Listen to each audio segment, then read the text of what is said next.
Quando o Marcelo me convidou para fazer as honras, Luiz, me deu um belo de um frio da barriga. E eu fiquei pensando, né, o que eu vou falar, né, para fazer essa tua abertura, essa introdução. E eu lembrei de um fato curioso, mas que marcou muito a minha vida desde que eu nasci. Eu nasci dia 13 de julho, eu digo que eu nasci no melhor dia do planeta, porque é o Dia Mundial do Rock and Roll.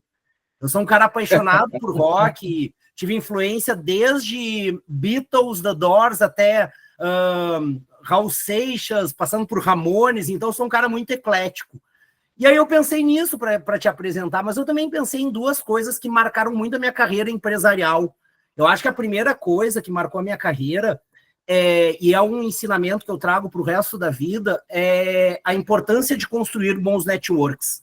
A importância por onde a gente passa de deixar as portas abertas. Então, quando a gente começa a construir um bom network, a gente tem um pouquinho de cara de pau, de se apresentar, de conversar, o pior que pode acontecer é a gente criar uma conexão, né? E a outra questão também que eu acredito muito, e eu disse sim para o Anderson e para o Marcelo quando eles me convidaram a ser um dos co-founders do Founders Club, é que eu acredito demais no poder do ecossistema, eu acredito demais no poder de uma comunidade. Eu acredito que sozinho a gente não faz nada. E quando a gente engaja pessoas com o mesmo propósito, o mesmo objetivo, aí a gente vai muito mais longe, né? Então, dito isso, Luiz, muito obrigado por tu ter aceito o nosso convite. Obrigado, Anderson, também por ajudar nessa ponte aí. E agora eu estou aqui como ouvinte, né? Eu estou aqui para aprender e conhecer mais da tua trajetória, Luiz. Boa, obrigado, Rafa, aí pelas palavras. Parabéns por ter nascido num dia tão especial. Eu também sou fã de rock and roll muito antes de estar na posição que eu estou, né, de CEO da Rockwood, uma empresa que trabalha aí com experiência, música e tal, aí há 40 anos, recém-feitos. Há 2 dias atrás, dia 11 de janeiro, a gente comemorou 40 anos, né, dessa história. E falando um pouco, já até entrando aqui na minha história, antes de eu compartilhar aqui uma apresentaçãozinha que eu preparei para vocês, até para vocês me conhecerem, né, um pouco. E eu acho, assim, dentro da nossa programação, eu preparei um conteúdo aqui para a gente, 30 minutinhos, 40 aqui no máximo, a gente falar um pouco sobre conteúdo, mas, como você falou, Rafa, acho que o importante aqui é a possibilidade que a gente tem de troca, né, de construção desse papo, network. Então, acho que a gente ter também a possibilidade de depois trocar aí uns 20 minutinhos com o pessoal da comunidade. Estou aqui também para isso e vai ser um prazer. Então, entrando rapidamente aqui na minha história, antes da gente abrir aqui um PowerPoint e ver se funciona, né? Que tecnologia sempre tem dessas. Eu sou CEO, né? Estou o CEO da Rockworld, que é a empresa que faz aí não só o Rock in Rio, o The Town, né? Que é um grande festival que a gente começou a fazer desde o ano passado em São Paulo.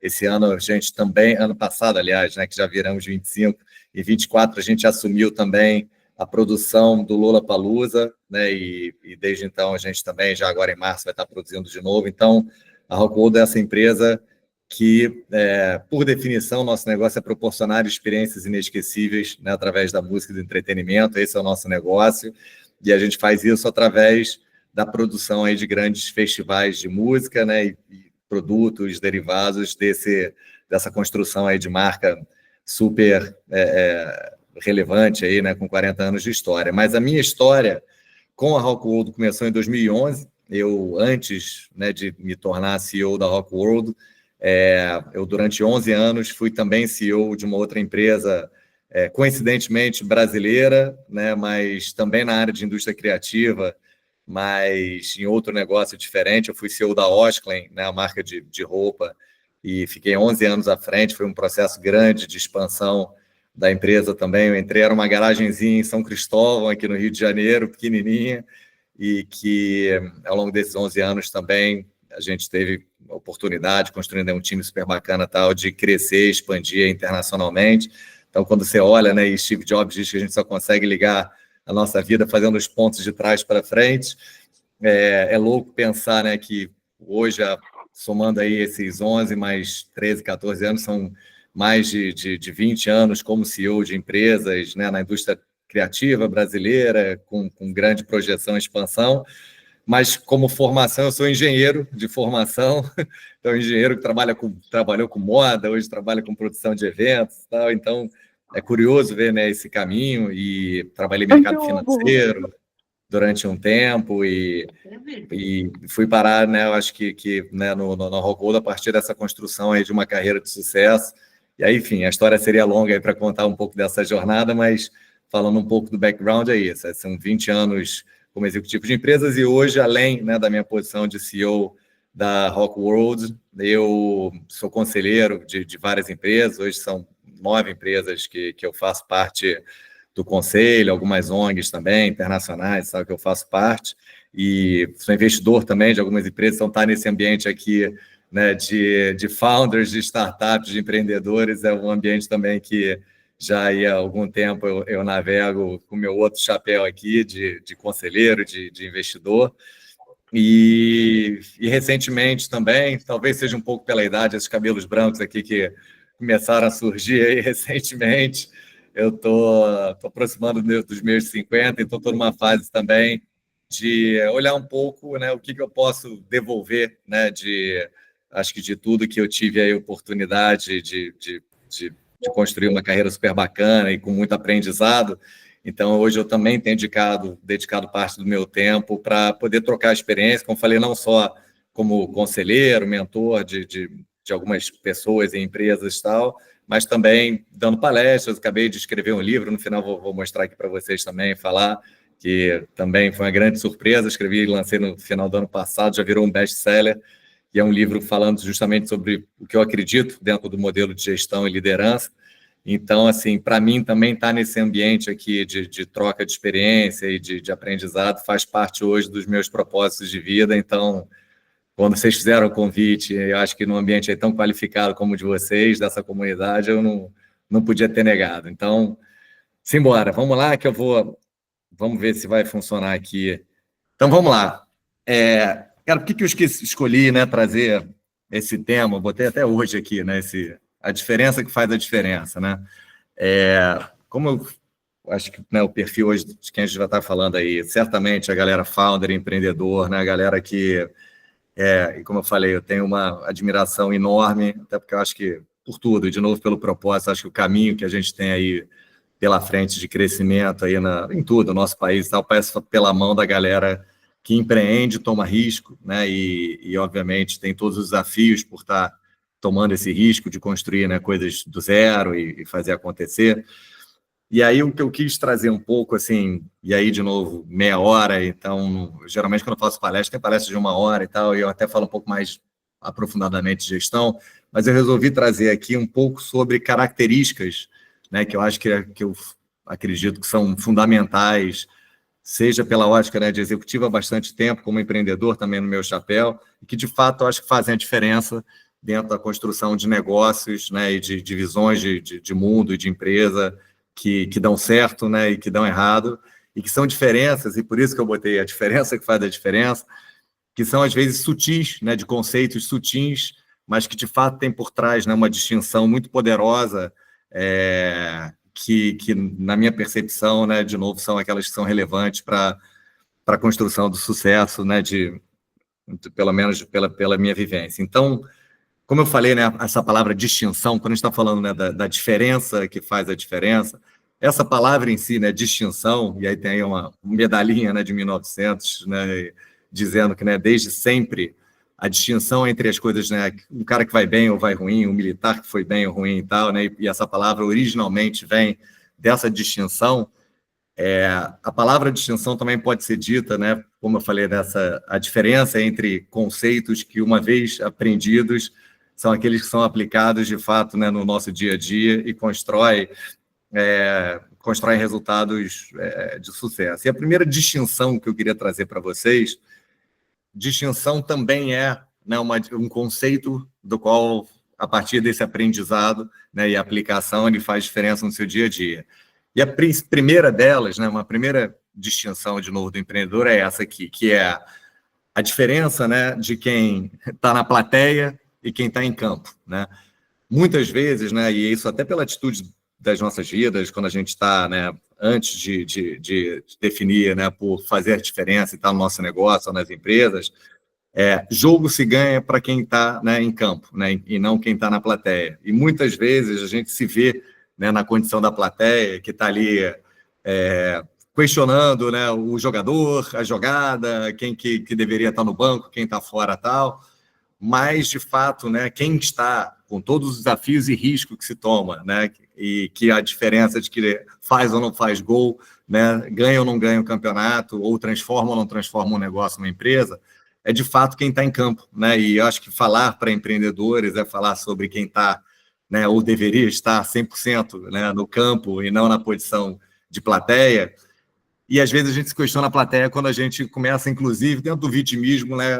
Pô, a culpa é do governo, a culpa é da taxação, a culpa é tal. E de fato tem, né? Acho que qualquer empreendedor vive esse desafio, mas as distinções que a gente vai falar, né, aqui, essas 5, são absolutamente aquelas da qual a gente assume o nosso lugar, né, de campo, né, não de plateia, onde a gente pode, de fato, né, fazer a diferença.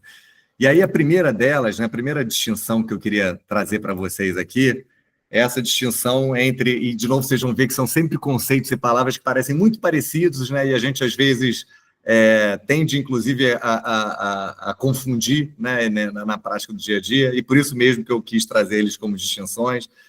E a primeira dela é de sabedoria versus conhecimento, né? A gente vive hoje, né, num mundo onde o acesso ao conhecimento, né, é gigantesco, né, é gratuito, é ilimitado, né? E aí eu sempre vou trazer também alguns cases para ilustrar, né, a diferença dessas distinções, e aí falando de sabedoria e conhecimento. E a primeira delas é isso aqui, né? E eu vou trazer um case para explicar. Esse cara aqui, não sei se vocês conhecem, alguém conhece, talvez se tiver algum atleticano aí, talvez conheça, mas Dandinho, esse cara, né, foi um jogador que não ficou tão famoso assim quanto o filho dele, né? E vocês já vão ver quem é, né? Quem souber da história aí vai saber.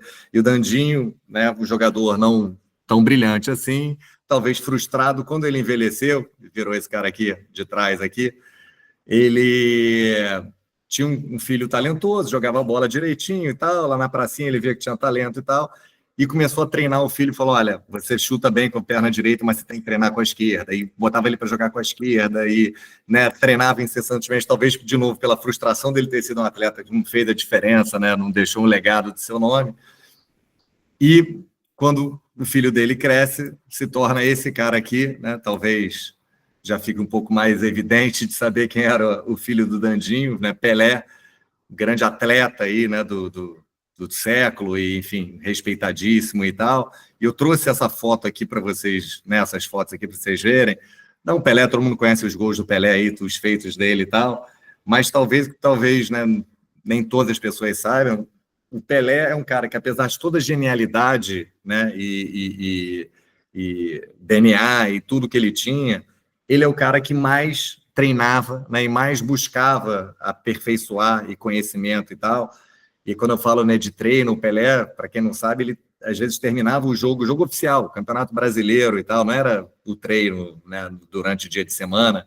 Ia todo mundo embora do estádio, né, e ele continuava, inclusive os colegas dele, os adversários, depois do jogo e tal, e ele continuava treinando em campo, né, ele que inventou aqueles bonecos de barreira que você coloca para ficar treinando a barreira sem ninguém, chute de falta por cima da barreira e tal, porque ele treinava muito mais tempo que os outros, se dedicava, você vê a foto dele sozinho lá na banheira, né, ele treinando e tal, porque ele entendia, né, que por mais que ele de fato já fosse um gênio, né, com toda a habilidade que ele for, existia sempre um espaço maior para ele aprender e desenvolver, né, uma técnica, alguma coisa daquilo que ele não sabia.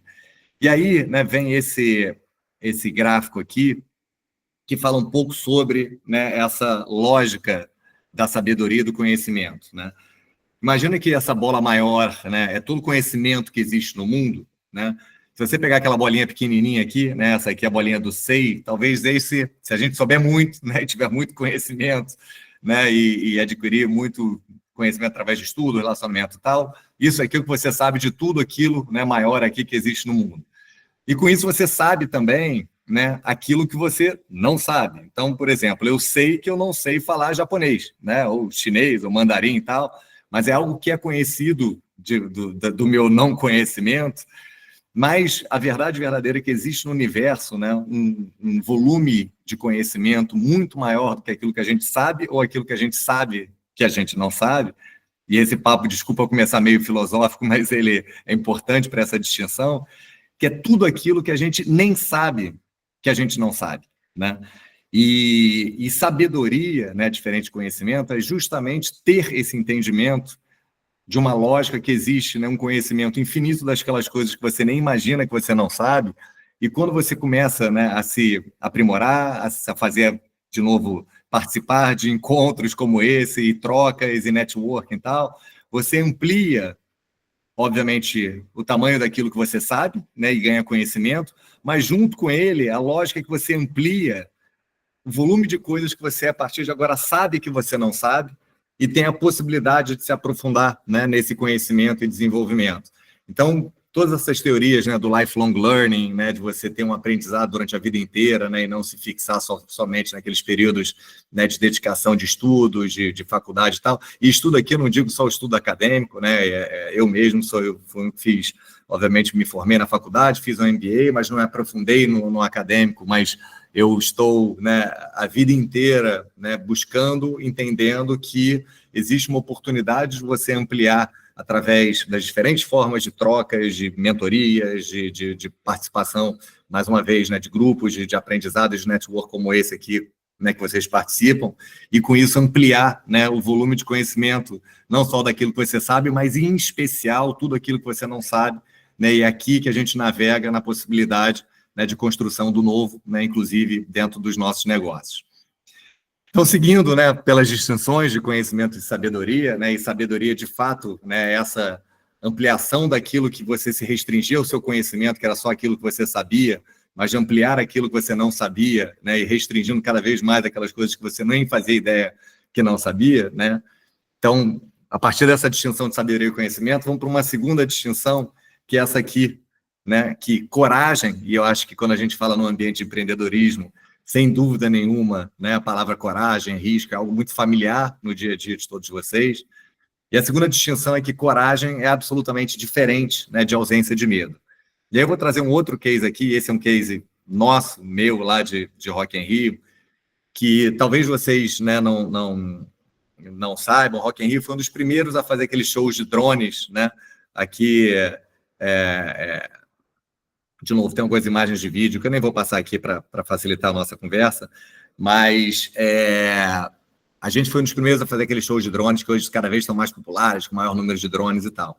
E na época, né, pela tecnologia que a gente tinha, isso em 2017, que a gente fez o primeiro show de drones aqui, só tinha um fornecedor na Áustria, né, que custava um show desse um pouco mais de $1 milhão na época. Hoje, nesse câmbio louco que a gente estaria falando de investimento de mais de R$6 milhões, para fazer uma coisa que, como eu falei aqui para vocês, né, nossa missão é proporcionar experiências inesquecíveis, e a gente tinha ideia, uma certeza absoluta que na época ninguém nunca tinha visto isso, e se a gente fizesse aquele show de drones espetacular acontecendo ali atrás do palco mundo, antes do artista principal se apresentar, a gente estava, sem dúvida nenhuma, entregando uma experiência inesquecível para todo mundo que estava lá e se surpreenderia, né, na cidade do rock.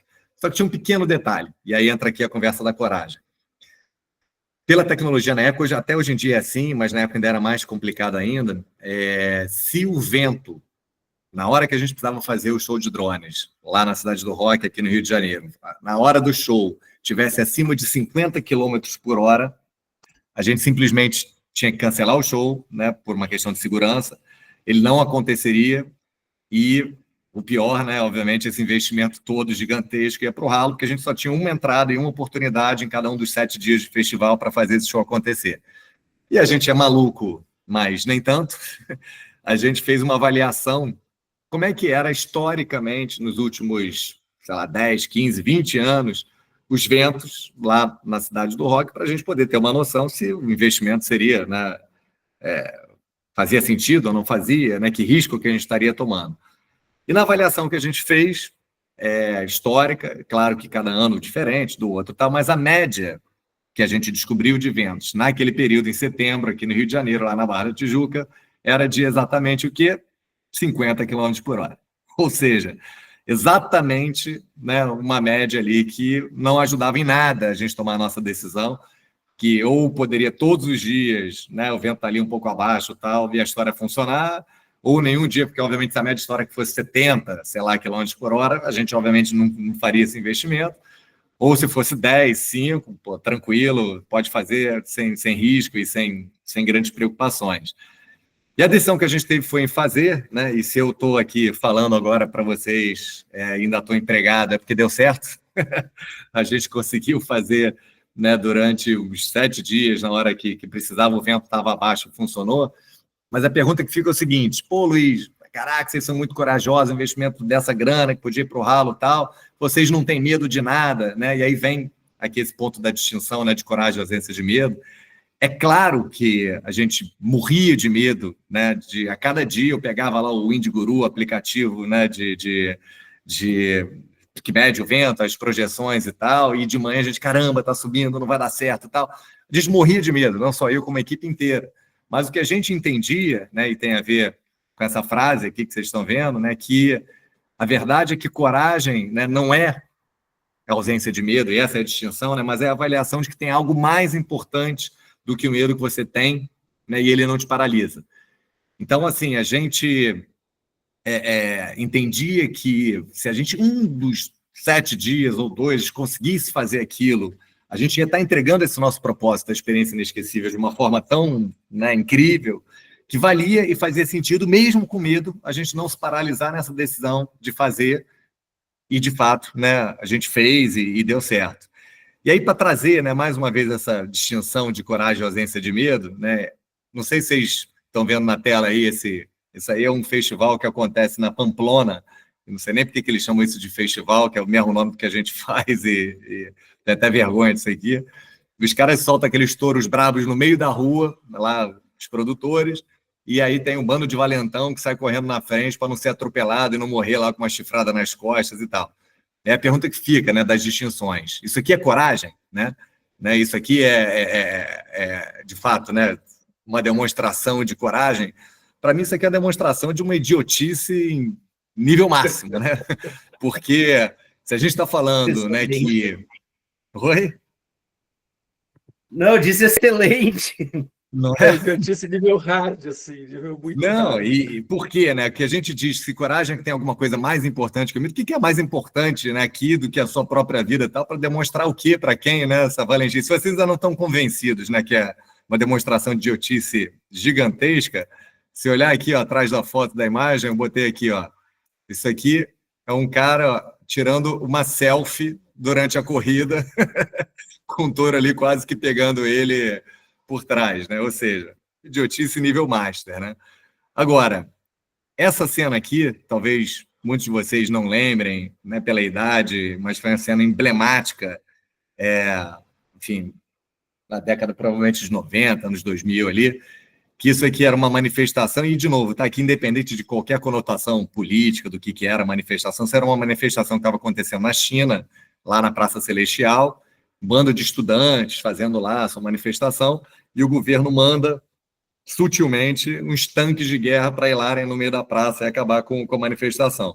E aqui vocês devem estar vendo aqui no canto, essa cena aqui, que de novo passou no mundo inteiro, nas televisões, um senhorzinho estava voltando das compras do supermercado, aqui está na mãozinha a sacolinha de compras, ele vê aquela cena acontecendo e ele simplesmente para em frente aos tanques de guerra, e ali num gesto simbólico de ficar parado ali em frente a ele calado, falou: olha, para vocês irem lá atrás e acabar com aquela manifestação ali, e de novo, seja pelo motivo que for, se ele era, né, tinha algum parente dele lá, ou se ele estava ali também, né, pró a causa que fosse ali, vai ter que passar por cima de mim.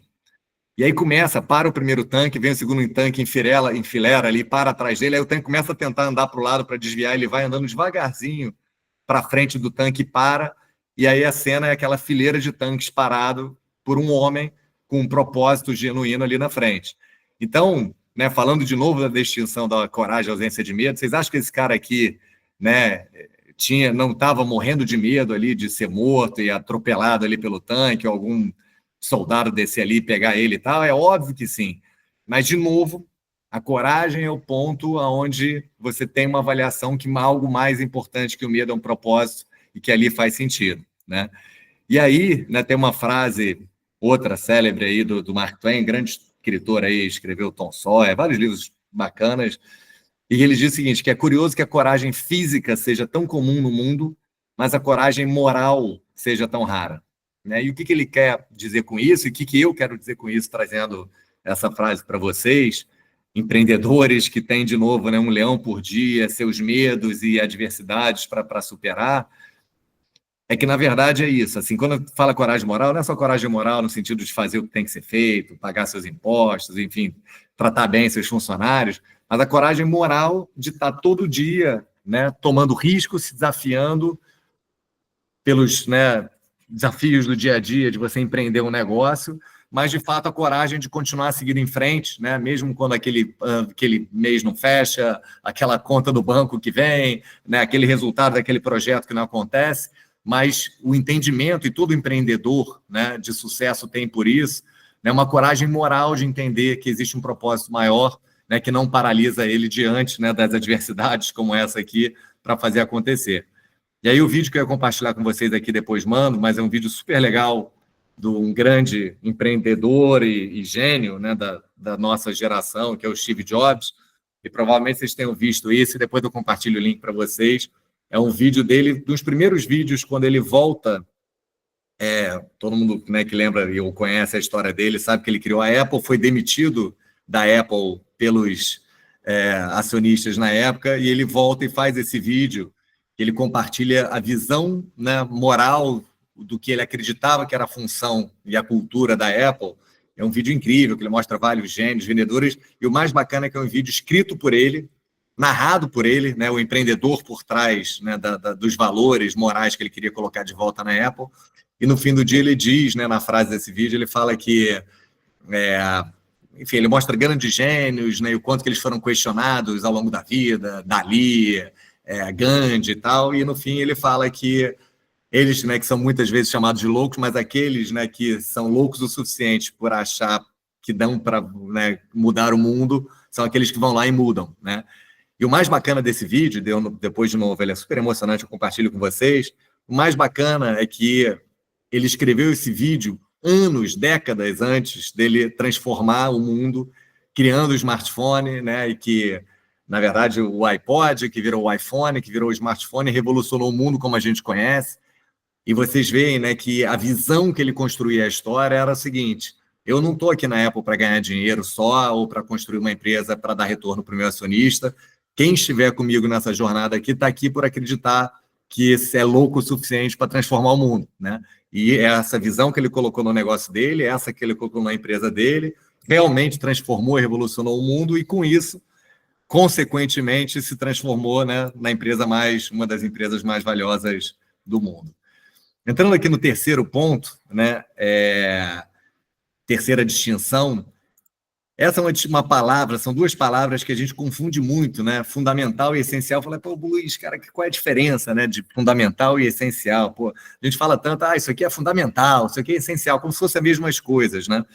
Mas se você olhar até a própria etimologia da palavra, né, fundamental vem de fundamento.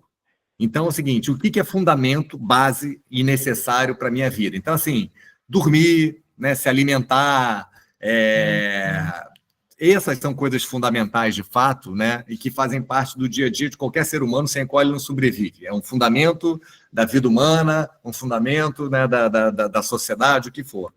Só que essencial, diferentemente do fundamento, ele vem, né, e aí pega de novo a etimologia da palavra, de essência, né? Então, uma coisa vem de fundamento, aquilo que você precisa para viver, e essencial é aquilo que te traz um propósito, né, genuíno, né, e que bate na tua essência, e a partir disso ele se torna também obrigatório na sua vida, tanto quanto aquilo que é fundamental, né? Água, dormir, comer. E é essencial, quando você descobre de fato aquilo que é essencial, né, na sua essência, e aí você pode usar esse paralelo de fundamental e essencial para essas outras duas palavras aqui, ou seja, fundamental é aquilo que se estabelece pela sua necessidade, e essencial é aquilo que vira também algo super importante, mas para alimentar o seu propósito. E aí, eu vou trazer aqui para entender bem, né, essa distinção. esse cara aqui, todo mundo, né, obviamente conhece aí Michael Phelps, e aí eu trago para falar sobre essa história, que vocês vão entender bem, essa história de necessidade e propósito. Eu tive o Bernardinho, um grande amigo meu, e, enfim, a gente trouxe ele para falar lá para o nosso time, quando a gente estava voltando à pandemia, todo mundo precisando de um gás ali, de motivação e tal. E ele falou o seguinte: Luiz, só tem duas coisas que fazem pessoas, empresas, negócios, empreendedores, atletas saírem, né, do normal e fazer o extraordinário. E ele diz, uma coisa é a necessidade, né? Aí voltando aqui aos pontos, que ele dizia, pô, eu tenho atleta que eu treinava, que o cara estava ali jogando pelo prato de comida, porque ele vinha de uma necessidade, né, de uma vida que o cara não tinha nada, não conseguia, cara, se alimentar, numa família, numa condição muito ruim. Então, ele dar certo como um atleta de vôlei era uma possibilidade dele se ter resolvido as necessidades dele básicas. Então, ele se motivava, acordar sábado, domingo, ralar que nem um louco e tal, porque ele era motivado pela necessidade. Só que, e ele falava isso também, cara, tem aquele meu atleta aqui, cara, o cara já está na Itália, ganhando milhões de dólares, com patrocinadores e não sei o quê, propaganda. E o que faz se esse cara já não tem mais a necessidade, né, o salário, o que for e tal, já não é o que vai mudar ali a vida dele? O que faz esse cara continuar acordando sábado, domingo, treinando longe da família e tal? Que é o tal do propósito, né? Aquilo que bate na essência dele, que é o essencial. E aí que eu falo, né, desse cara, né, que obviamente todo mundo conhece, aí Mark Phelps, né? E aqui, eu trouxe até uma colinha aqui, que eu estava preparando isso aqui agora aqui para vocês, só para entender a história do Phelps e como é que esse cara chegou, né, nesse nível aí de sucesso, né? Se você pegar aí comparativamente qualquer empresa, isso aí que está estampado aí no braço, no peito dele e tal, é isso, é a ação da Apple, né, no valor que for, né, é o nosso, enfim, resultado, né, que todo mundo espera em qualquer negócio que a gente empreende, é esse nível aqui, né, de reconhecimento. Agora, falando um pouco da história, né, de motivação dele e aí necessidade, que é super interessante. Phelps é o seguinte, ele começou a nadar com 6, 7 anos de idade, o treinador virou para ele e falou, cara, qual é o teu objetivo? E ele falou, quero nadar para competir nas próximas Olimpíadas, né? E de novo ele tinha, na verdade não dá 6 anos, não, acho que ele começou com 11. E ele falou, quero competir nas próximas Olimpíadas e ganhar uma medalha de ouro.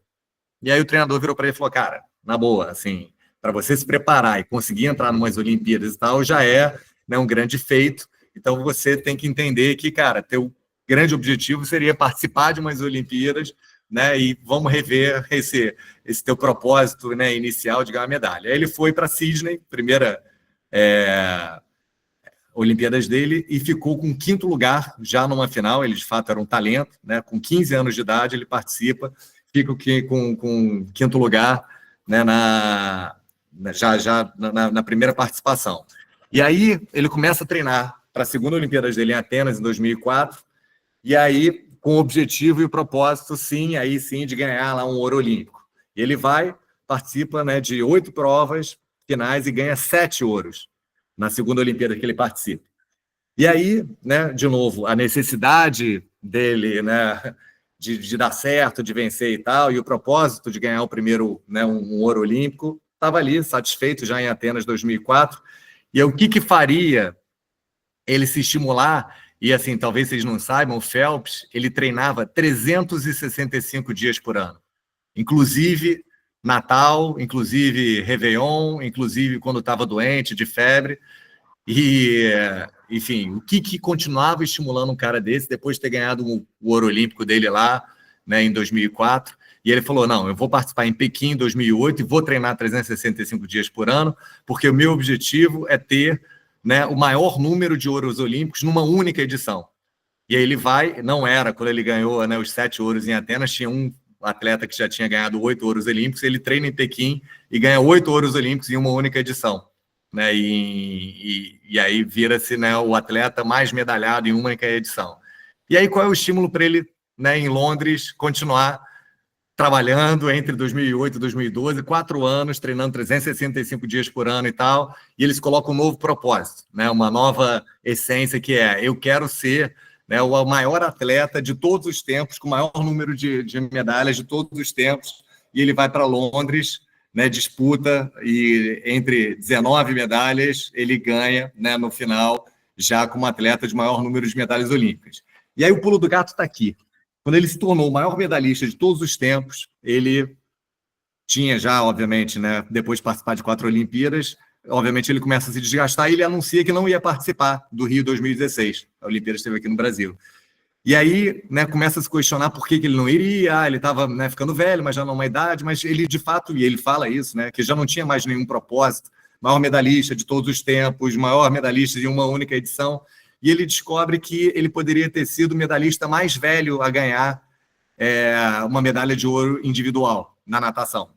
E é isso que ele vai à busca, e ele vai para Rio 2016 e ganha mais uma porrada de medalhas, já não sei quantas e tal, porque tinha, né, um novo objetivo, um novo propósito. Então, na verdade, né, de novo, necessidade e propósito, ele tinha uma necessidade de disputar mais alguma Olimpíada, mais uma medalha ou não nesse peito aqui, ou pendurado no braço, ia fazer uma diferença na carreira dele de ser um cara considerado vitorioso, ou na carreira financeira dele, né, de atleta, de tudo que ele ganha, publicidade e tal, né, talvez não, aliás, com certeza não, mas de fato existia sempre um propósito na frente dele, né, na essência do que fazia ele acordar, né, cada dia e fazer essa entrega, né, incrível que fazia a diferença. Então, fundamental e essencial, o que a gente precisa buscar, né, nos nossos negócios é aquilo que de fato preenche a essência para a gente poder seguir adiante, mesmo quando, né, aquilo que é fundamental, né, já esteja acontecendo, e especialmente despertar e trazer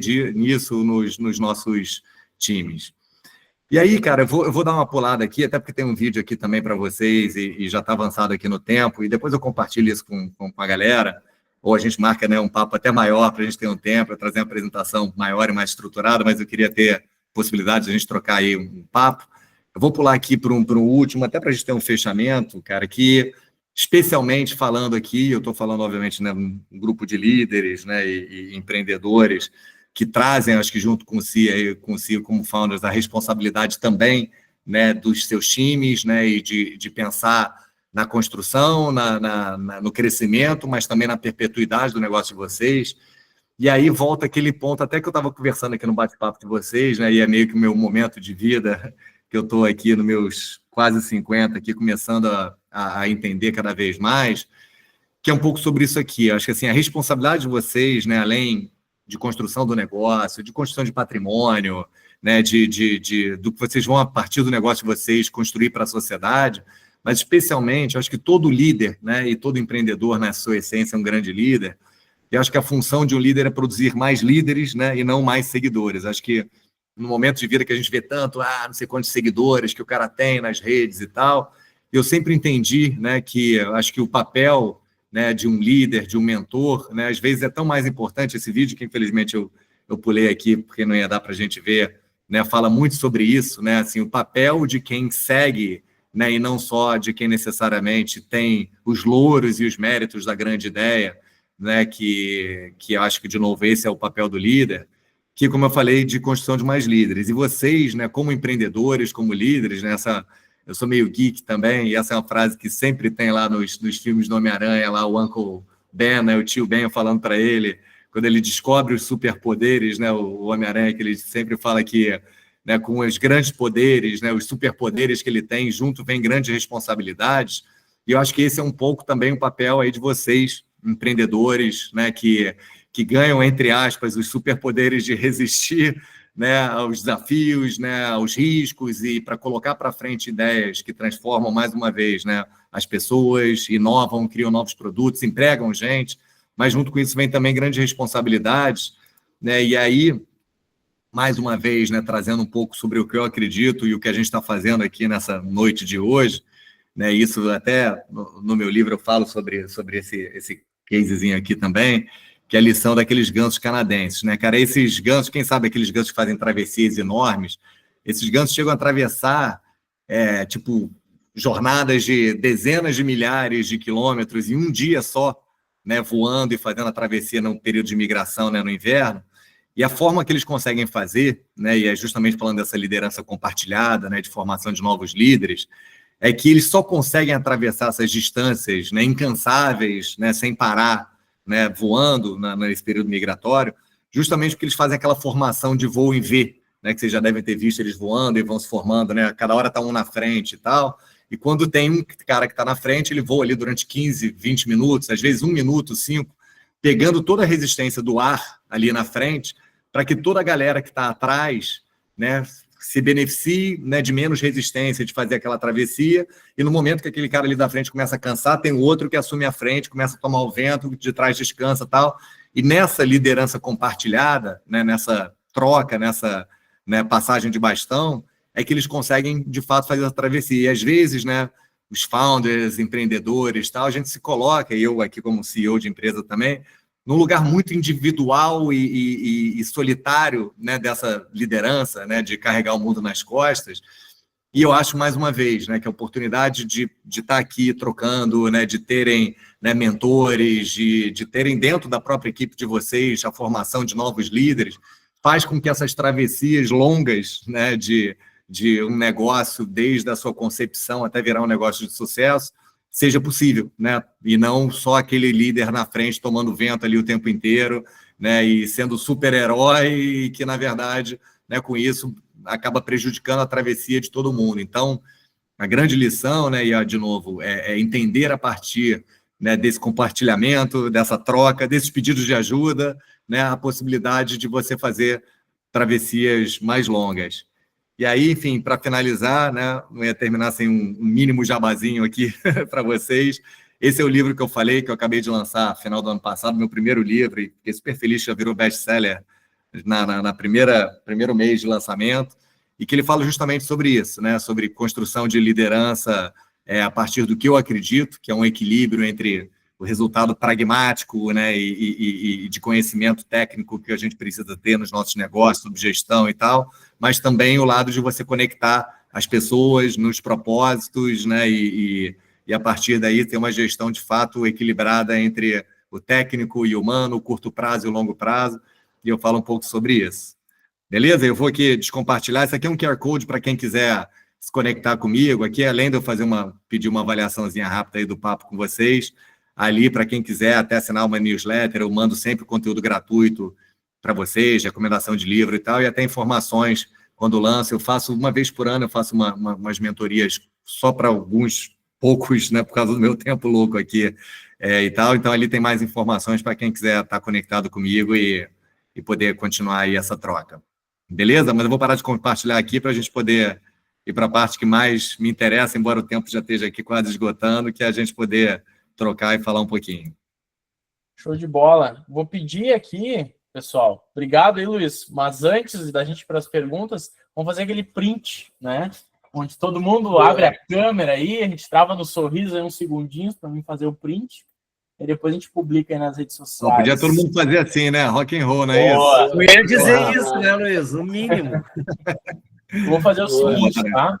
Eu vou fazer 2 prints. Um primeiro print com o Luiz na tela maior aqui, e depois um print dele perdido no meio da galera. Graças a Deus. Perdido não, misturado. Misturado. Deixa eu só mexer no layout aqui. Daí já vai aparecer. Beleza, vamos fazer o primeiro, então, na tela maior aqui. Só. Trava no sorriso aí. 3, 2, 1. Foi. Agora deixa eu tirar aqui o Tá legal o fundo da Dully ali, ó. Rapaz, eu não sei como que funciona, mas meu celular eu faço isso, ele vem com rock atrás. Boa. Vamos pro próximo print aqui. 5, 4, 3, 2, 1. Foi. Mais um para garantir, né? Vai que eu pisquei na hora. Vai que não revela. Fechou. Beleza, obrigado, pessoal. Eu já vi que eu Luiz, depois tu compartilha a apresentação na íntegra, porque daí a gente manda por dentro do grupo e todo mundo recebe lá dentro do Prime, tá? Legal, legal. Falou, querido. Beleza. Boa. Deixa eu chamando aqui, eu já vi que algumas pessoas levantaram a mão. Só vou pedir a gentileza, pessoal, sejam objetivos nas perguntas para a gente poder extrair o máximo da resposta do Luiz aí e também dar tempo de todos perguntarem. Beleza? Ederlon Romeiro é o primeiro da fila aí, já levantou a mão com antecedência. Manda tua pergunta aí.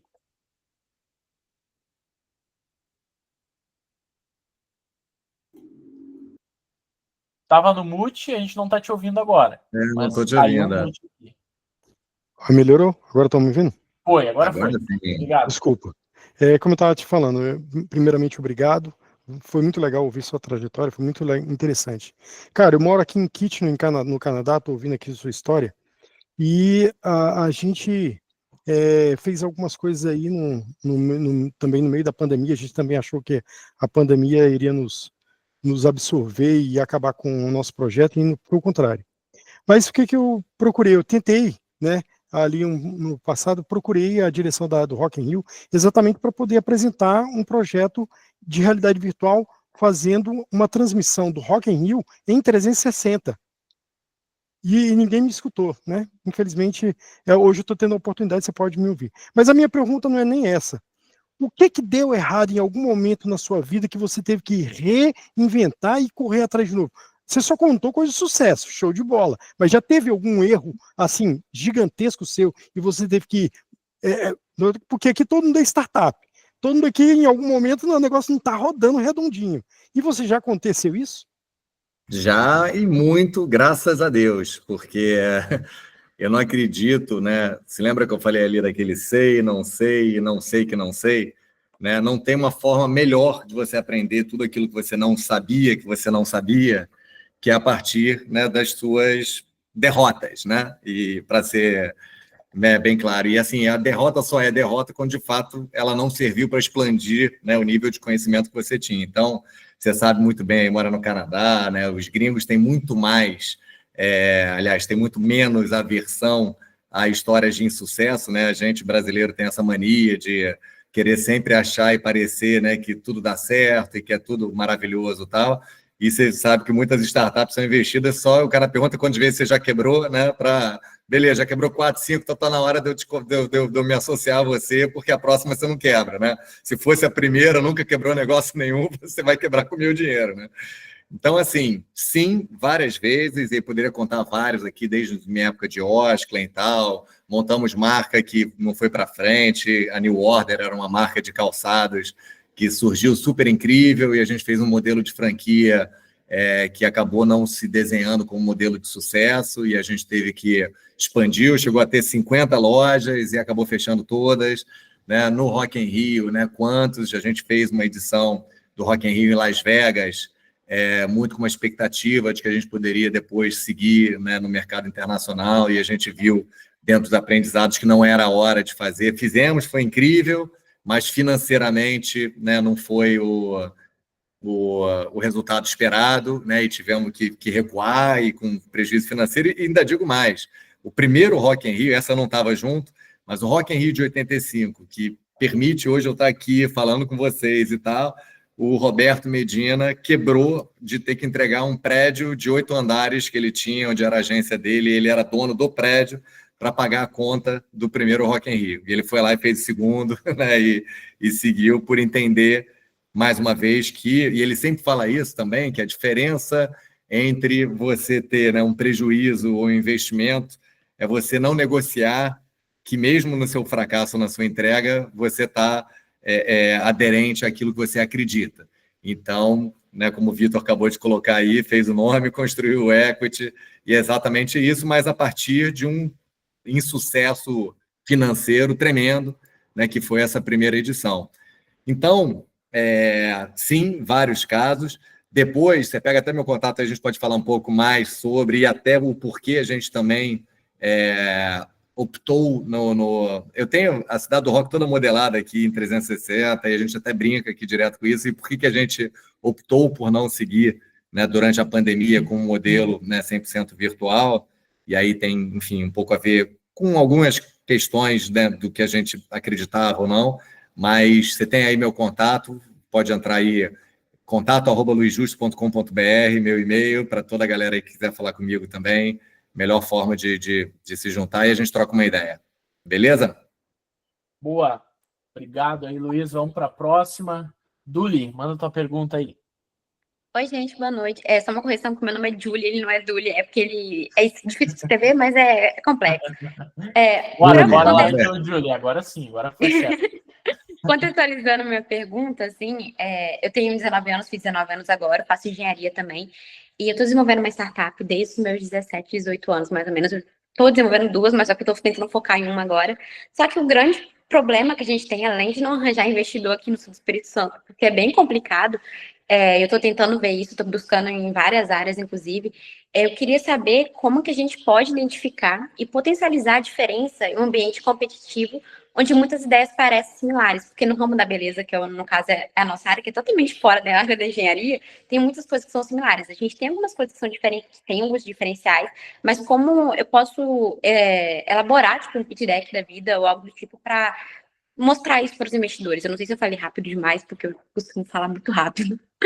Não, tá super claro, Julie, e de fato, né, assim, é difícil você partir, né, pouquíssimas, vou dizer 0,0% das empresas, quando você vai fazer, né, um pitch deck, vai estar conversando com investidores, ele não vai estar o tempo inteiro querendo justamente colocar no lugar oposto que você quer colocar, que é aonde eu tenho uma empresa de comparação naquele mercado, até porque para fazer uma base de valuation e tal, ele vai querer fazer algum paralelo com algo que exista para poder fazer. E o teu papel sempre será, a partir daquilo que ele conhece, né, mostrar onde é que está o fator de diferenciação, né, do que ele não conhece. Então, assim, isso para dizer, e eu não conheço esse negócio, teria que me aprofundar um pouco mais para poder falar sobre aonde eu enxergo potenciais de diferenciação no seu negócio, mas a lógica é um pouco o seguinte, você tem que navegar para esse lugar do conhecido para você voltar no seu lugar de diferenciação,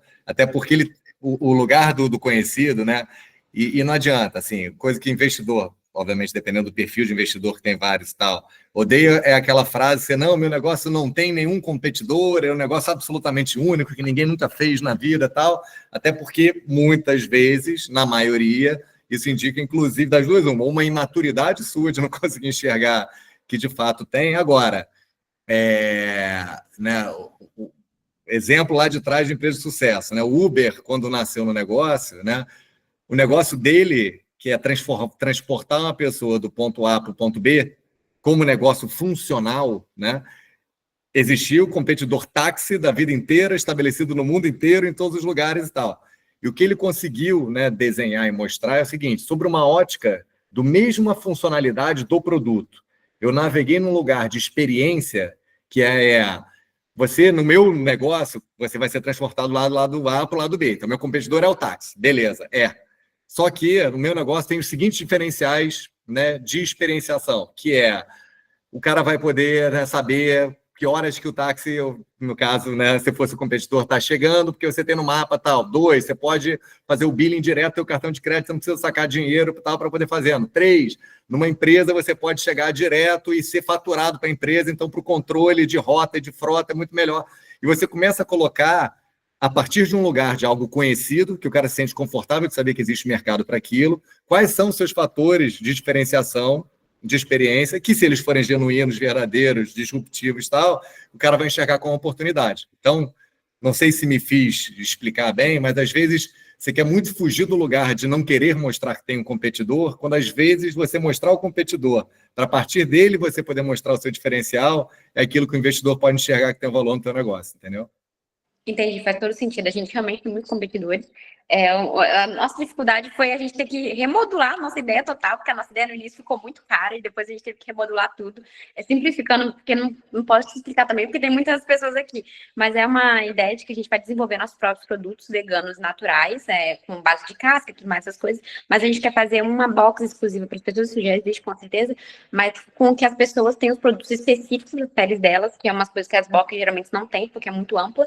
E também ensinar os nossos usuários a usar esse produto, porque também a gente encontrou essa dificuldade sendo usuários dessas áreas. A outra startup é uma outra coisa que a gente está desenvolvendo, na área que eu estudo, que é engenharia de minas, e aí é um outro complexo que é usar o rejeito da mineração para camada superficial para estradas. Aí já é uma coisa mais... Legal.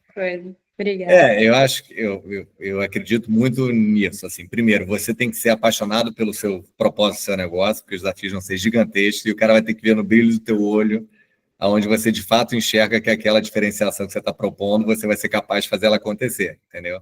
Porque a maioria dos investidores estão olhando para empreendedor e não para o negócio. Eu digo isso, as empresas que eu investi, que eu entrei de sócio, eu investi nas pessoas que estão e menos na ideia. Inclusive, teve empresa que eu já sabia, entrei fazendo, olha, não é essa empresa, não acredito nesse negócio, como negócio, mas eu acredito em você, eu sei que você vai quebrar e eu sei que você vai fazer um outro negócio do qual eu quero estar junto a partir dessa base. Então, acho que essa faz uma grande diferença. Boa, vai lá, Thiago. Boa noite, Luiz. Boa noite, irmão. Show. Primeiro, deixa eu fazer só um pedido. Te mandei a solicitação do LinkedIn uns dias. Aceita nós lá, por favor. Aceita. O LinkedIn, cara, tem uma loucura lá que quando passa de, sei lá, 30 mil, alguma coisa assim, ele não aceita direto, tem que aceitar e tal. E aí a gente fica preso lá no engarrafamento. Mas eu vou atrás de você. Boa, valeu. E a pergunta, cara, assim, muito pouquinho do que eu vi durante a sua apresentação, até quando tu colocou a questão dos drones, né? Vocês sempre foram minuciosamente atrás de dados para calcular. Mas assim, uma coisa que me faz fazer essa pergunta é até um post do Instagram do Founders que me gerou curiosidade, foi o caso da Gaga com o Maroon 5. E pergunta, a gente sabe que na vida do empreendedor existe, às vezes a gente tem um plano A, tem um plano B, o plano C, e às vezes a gente precisa improvisar. Minha pergunta sendo um pouquinho direto, o Maroon 5 foi o plano B, foi o plano C, ou foi improviso? E se você puder compartilhar com a gente os momentos que você precisou improvisar mesmo, um fato curioso, onde você precisou tirar algo da cartola no improviso mesmo real, assim, só para compartilhar com a gente. Valeu pela oportunidade. Boa. Então vamos lá. Parte desses cabelos brancos aqui que vocês estão vendo vem dessa fatídica noite aí que você está falando, noite, madrugada e tal.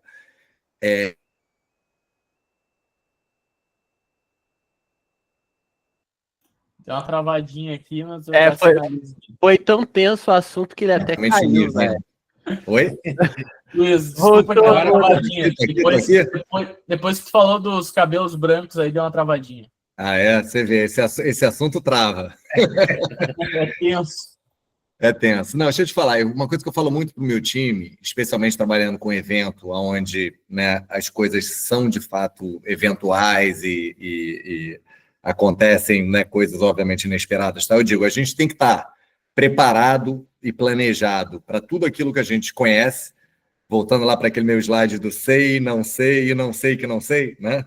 A gente precisa estar absolutamente planejado para tudo aquilo que a gente sabe que pode dar problema e a gente tenha, né, os nossos planos A, B, C e D, para quando acontecer, e eles acontecem, inclusive aqueles que você não consegue planejar, você tenha tempo para poder se dedicar e reagir àquilo que você não precisava estar resolvendo, que era planejável.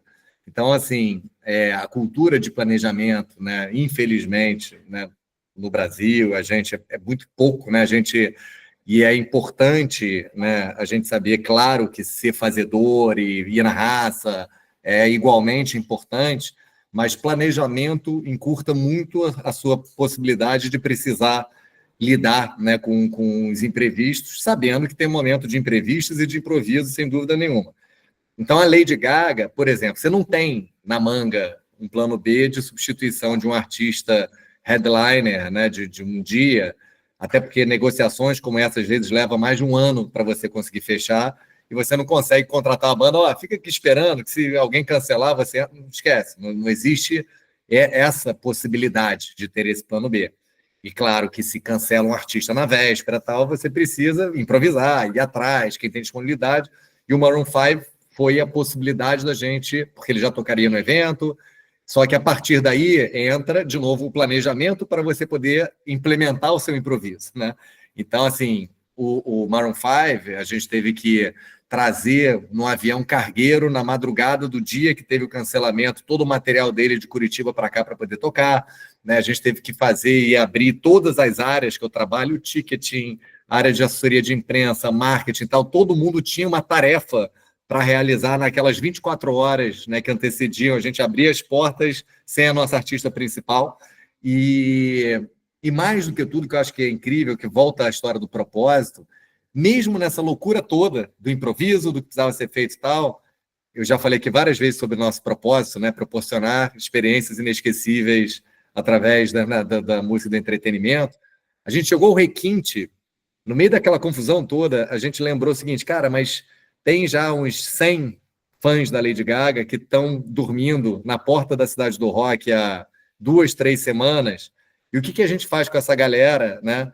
Que, cara, se dedica, é fã e tal. E aí, pra vocês terem uma ideia, a gente poderia simplesmente, larga os caras lá, que se dane, tanto problema aqui para resolver e tal.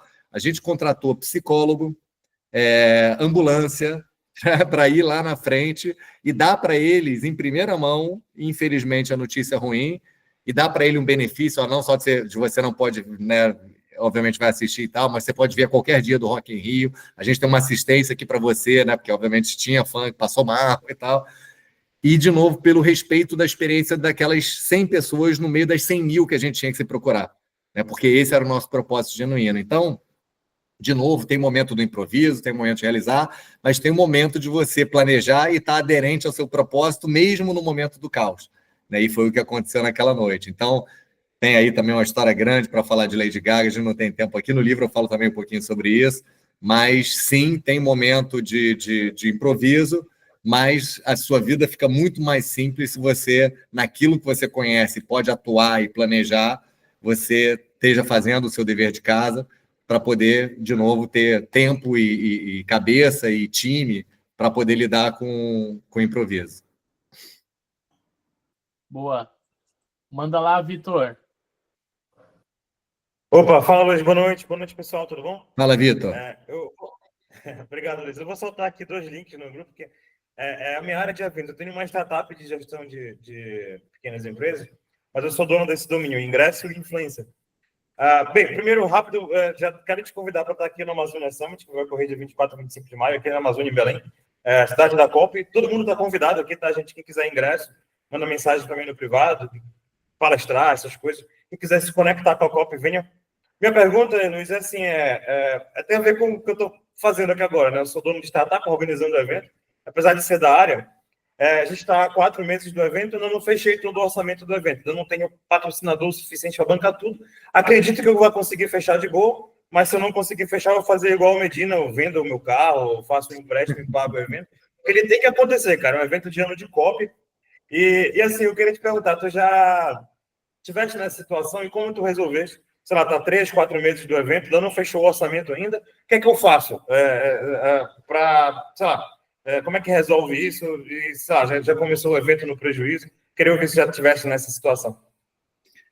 Olha, Vitor, acho que tem uma bifurcação que o ponto de partida dessa bifurcação é aquilo que eu falei, assim, primeiro, o teu propósito genuíno atrelado a esse negócio, né?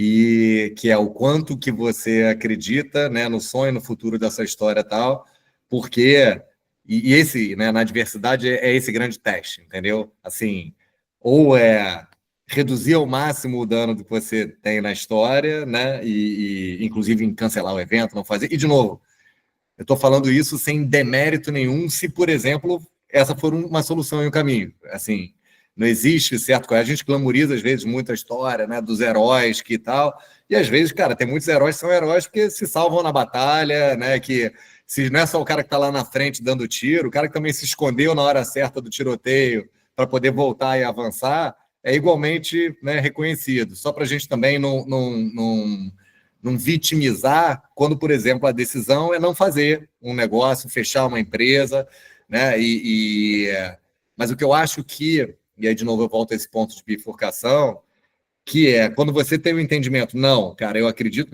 nesse negócio de forma suficientemente para poder seguir, para querer fazer o segundo, para, né, ou se tem um segundo, qual é, né? E aí volta, né? Simon Sinek sempre fala a história que comece pelo porquê.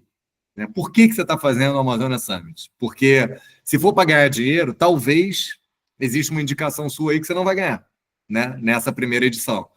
Então, se teu propósito original é ganhar dinheiro na primeira edição, estou dando um exemplo, tá?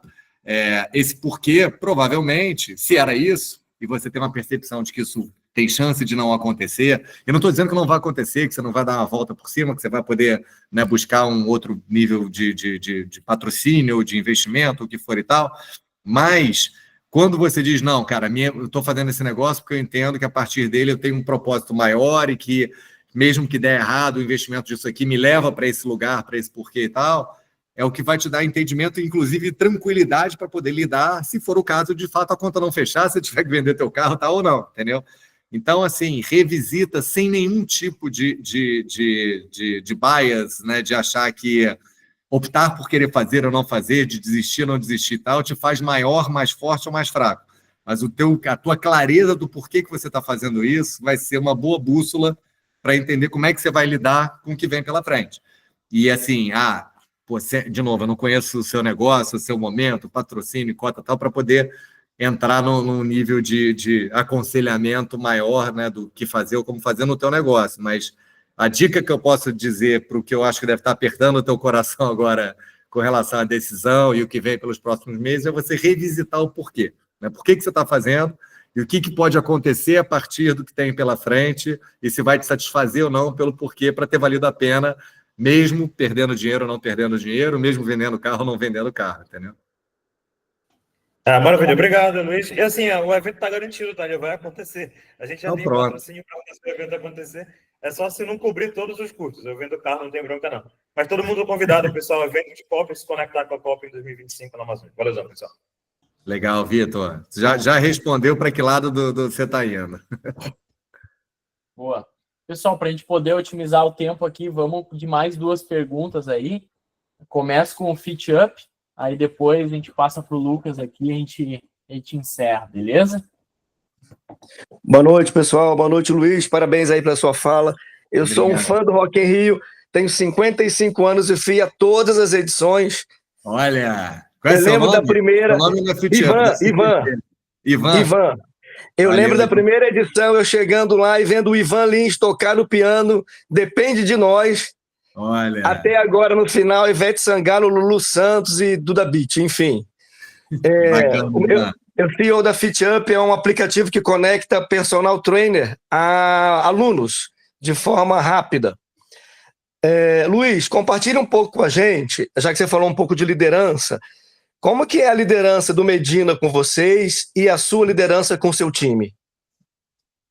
Olha, vamos lá. O Roberto, ele é um cara assim de zilhões de virtudes, né, e genialidades, se é que a gente pode dizer assim. Eu tenho muito cuidado de usar, né, a palavra genialidade ou gênio e tal, mas se eu pudesse dizer assim, de todos os atributos dele, o maior, talvez a minha maior admiração no perfil dele, no componente dele como líder, é que ele é absolutamente corajoso. A gente está falando daquelas distinções, ele é um cara que, né, haja visto que eu falei, né, você perder um prédio de 8 andares, né, destruir o seu patrimônio todo, vai lá e faz o segundo, né, já demonstra um pouco o perfil dessa coragem, que não é ausência de medo, porque ele também tem medo pra caramba e tal, mas de acreditar que naquilo que ele faz e imprime, né, decisões bold, né, corajosas, ele de fato é absolutamente aderente em acreditar. Se tem alguém que acredita que não existe o impossível e me ensinou isso, é esse cara. Então, assim, mais do que os atributos dele de liderança, no sentido, né, talvez pragmático do que a gente conhece como uma liderança, esse é um atributo no que eu me inspiro diariamente nesses 13 anos que eu convivo com ele, é essa.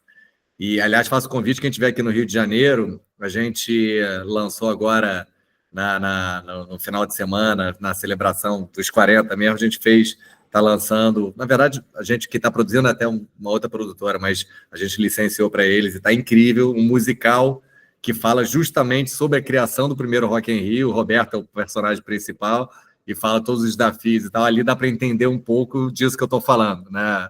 A representação de um cara que, de fato, não aceita o impossível, vai lá e faz. Então, assim, esse é o principal atributo. Agora, falando do meu estilo de liderança que eu conheço, e aí, de novo, foi até a necessidade minha de colocar isso um pouco para fora, e o livro, né, que eu escrevi é exatamente sobre isso. Eu acredito o seguinte, né? Eu fiz essa brincadeira no livro, que é CEO, que é conectar, equilibrar e orientar. E o que eu acredito? Que a minha forma de liderar é o que eu acredito da forma de liderança, de novo, que eu pratico e acredito, que é tudo na vida, para mim, né? E eu falo isso para meus filhos, falo, amanhã se papai morrer, o aprendizado que vai ficar aqui para vocês é que o segredo da vida é o equilíbrio, né? E eu acredito que o equilíbrio entre a gestão pragmática de resultado, ser objetivo e planejar, tal, tudo aquilo do ponto de vista técnico para a gente colocar um negócio de pé. E você imagina, o Rock in Rio tem 28 mil pessoas trabalhando num dia de evento. Então, imagina a quantidade de planejamento, de project, de tal, e KPIs e tal, que a gente tem para poder fazer essa história acontecer. Mas, por outro lado, tem uma outra ponta que eu acho que é fundamental, que é a conexão com as pessoas, né? A gestão do fato do propósito, né? Como é que você tem um lado humano, né, da sua liderança que traz as pessoas... A Rafa falou aí, já fala até sobre isso que tem no livro, eu falo de hard skills e soft skills, e tem uma coisa no meio, que é o E, do equilibrar, e aí o lado que eu estou falando aqui, pragmático, é o orientar, né, do CEO, o C é o conectar das pessoas, e o equilibrar no meio é justamente um equilíbrio entre os hard skills, que é o orientar, pragmático e tal, os soft skills da conexão das pessoas, e eu acho que cada vez mais existe uma coisa no meio que faz essas coisas parecem até meio antagônicas, né? Ou eu sou um cara de números, ou eu sou um cara de pessoas, né? Ou eu sou um cara tal, que é esse equilíbrio, e o equilíbrio, que é a nova skill que eu acho vencedora, que são os inner skills, né? Que são os teus interiores, que é a coisa quase que de espiritualidade, não no sentido de religião, mas é de fato você se autoconhecer, você conhecer suas fragilidades, você entender aonde você vai buscar como líder, complemento em pessoas que completam aquilo que você sabe que você tem fraqueza e não conhece. Então, quanto mais você desenvolve os seus hard skills técnicos do negócio, os seus soft skills de conectar com as pessoas, mas os seus inner skills, conhecer o seu propósito, conhecer as suas deficiências e tal, e existe forma, né, metodologia para você desenvolver isso, você torna-se um líder mais equilibrado para poder trabalhar no pragmático do dia a dia, do curto prazo que te consome, mas um planejamento do longo prazo que você precisa fazer tal. Então, o livro inteiro fala dessa dualidade, né? Que o líder, ele é o tempo inteiro vive num paradoxo, curto prazo e o longo prazo. Você tem que estar no palco como líder, mas estar nos bastidores para fazer a história acontecer. E eu falo um pouco sobre isso, e é o que eu acredito como liderança. Acho que assim, o líder é um cara que equilibra a sua necessidade de atuar, né, nessa polaridade, né, que é o curto prazo, longo prazo, soft skills, hard skills e tal. Então, é um pouco sobre isso. Para mim, o segredo da liderança é o equilíbrio.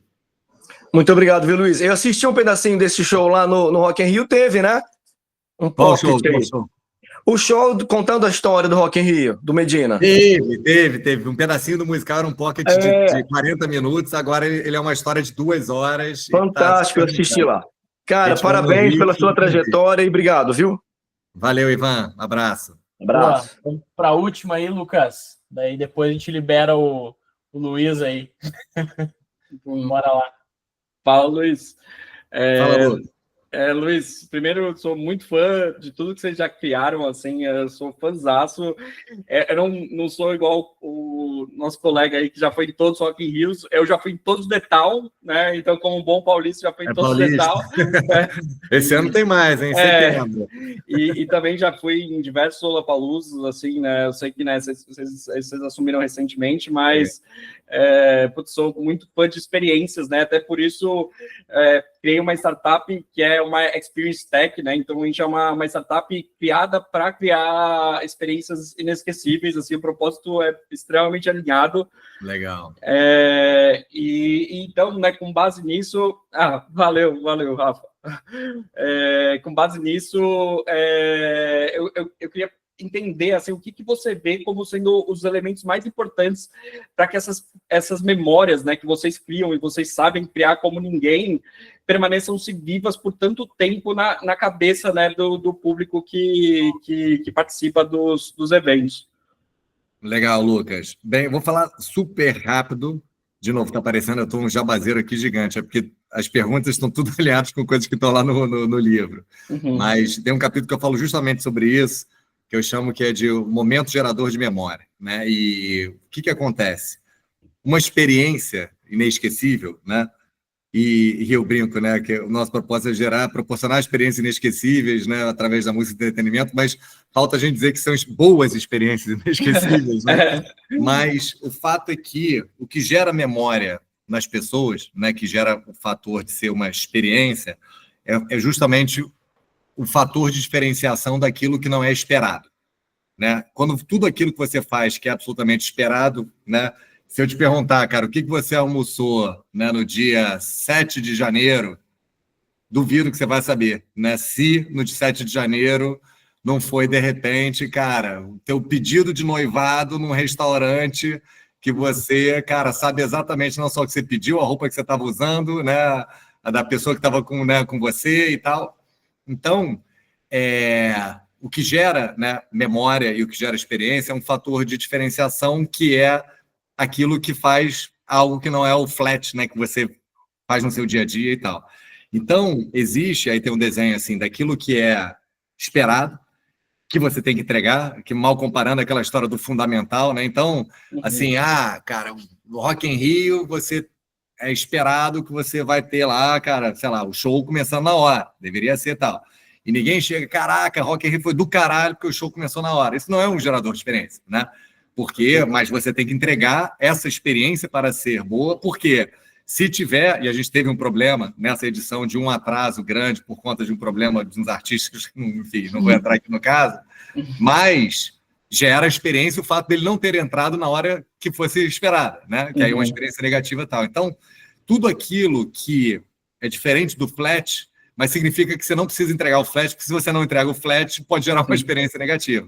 Então, e é uma coisa que a gente faz, e é um design de jornada de experiência, né? A gente pensa tudo desde o momento em que o cara vai comprar ingresso, que ele vai chegar lá e tal, como é que eu consigo e o que precisa do fator de entrega de experiência esperada para não gerar o arroz e feijão, né?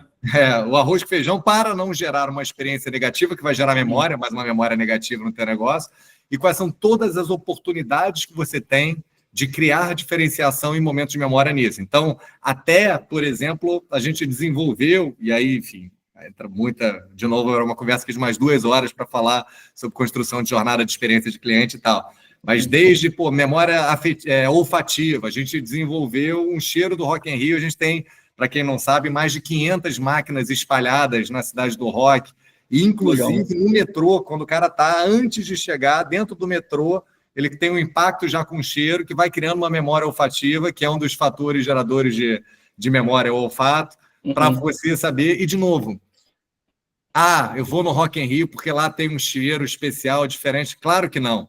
Mas é a soma de todas as coisas inesperadas e a atenção aos detalhes que você tem que fazem com que você não saiba nem dizer o porquê, mas você sabe que a experiência no Rock in Rio é diferente daquela que você vai viver num outro evento, um festival de música regular, e vai entregar tudo bem, perfeito, e não digo que por isso ele é melhor ou pior do que o nosso evento, mas o fato é que a gente tem uma atenção para a geração de momentos de diferenciação e que esse conjunto de atenção a esses detalhes fazem uma percepção de experiência diferente. Então, e o pior, que na verdade não é o pior, o melhor, é que todo o negócio, a gente está vivendo a era da experiência.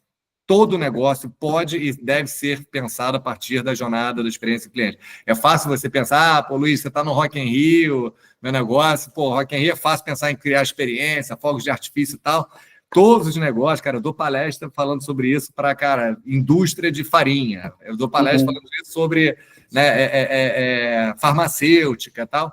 Todo negócio pode ser impactado a partir de uma observação e construção de uma jornada de diferenciação de momentos em experiência do cliente. Então, e a gente faz isso de forma planejada, né? A gente senta e desenha essa jornada e vê todas as oportunidades que a gente tem para fazer isso.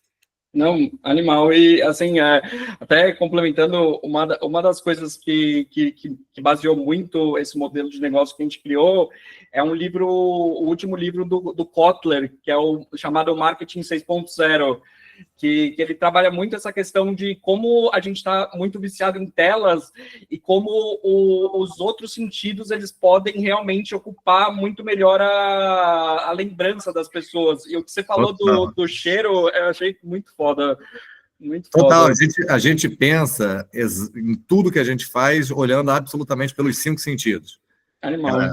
Luz, toque, materialidade de cenografia, né? O fato de usar fibra de vidro e de não usar outra história tal, isso tem a ver com a história de textura e toque, né?